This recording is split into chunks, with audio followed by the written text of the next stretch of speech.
And looking at the materials for this week, it seems like one of the big distinctions was the different perspectives that the native tribes and people have in looking at time and space compared to that of Western mindset and Western religious views.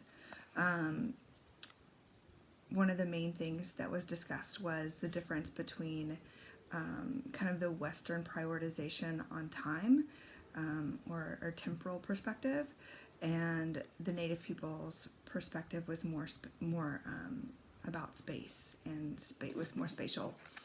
Some of the things that this difference does is, one of the things is it really asks different question sets. It comes at things from different perspectives. When you're looking at time versus space, you're kind of comparing really two different things. When in one of the things that we looked at was that when looking at creation, it asks different questions. One of the questions was, what happened then versus what happened here? So from a Western point of view, it would be what happened then, looking at the time and the place, and not the place, whereas what happened here is really what happened in this place. So when you're talking about creation, you're talking about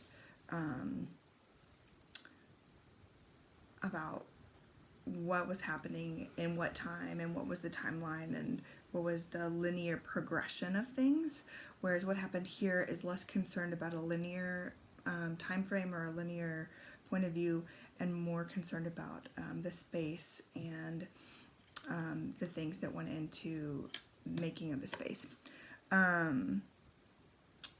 One of the conclusions that was made was that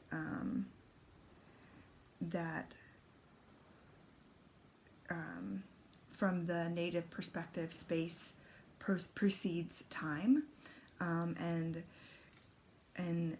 one of the claims that was made is that a lot of the current issues have to do with the time, with the fact that in Western culture we have time consuming space, which I thought was an interesting just idea or concept, that was kind of the conclusion, that time takes precedence over space.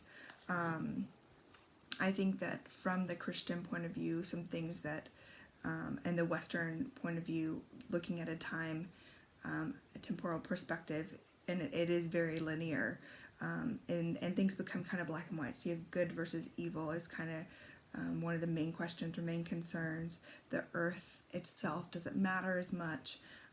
It's more about progression and forward movement, and whatever forward movement looks like, right? Because it's, you can, that's up to that can be interpreted many different ways.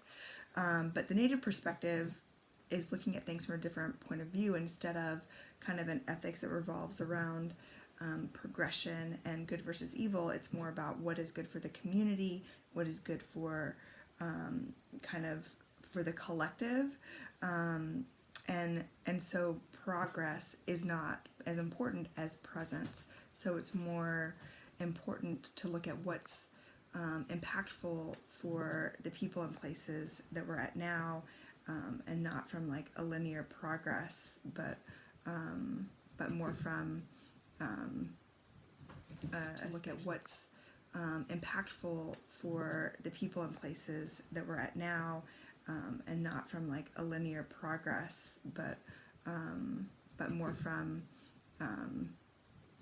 a spatial perspective.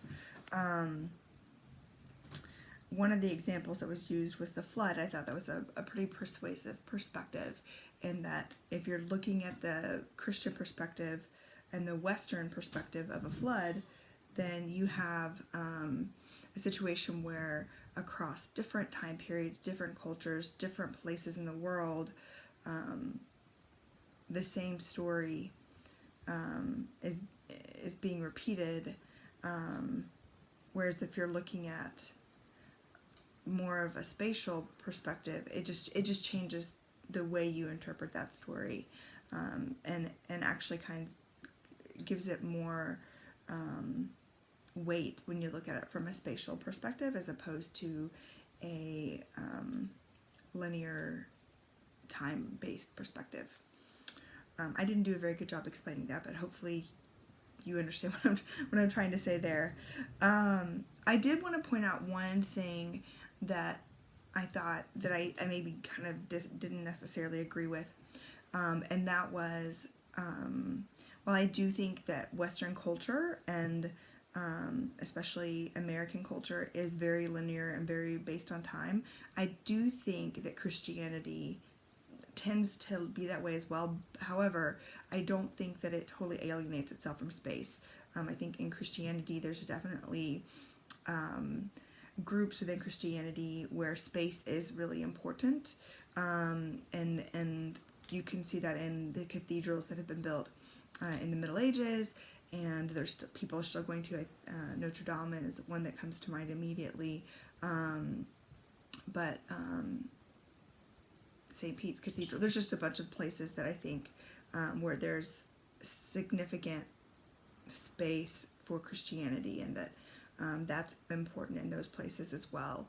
They're typically confined to like a structure, so like a building or something that was created. It's not usually a space in like the environment, although I think that there can be argument that there is some maybe in Israel and maybe a few other places around the world, but typically it is in a building. So just it felt like the readings were saying that space wasn't important at all, and I do think that there is a very different perspective, and I do think that there are different questions that are being asked. However, I did want to point out that I do think that space can be important in Christianity as well. I think that covers the highlights of what I was going to talk about. Yeah, hopefully that made sense. I kind of rambled a little bit. I think I'll get better at this, hopefully over the few weeks, the next 10 weeks. But thanks, and have a good weekend.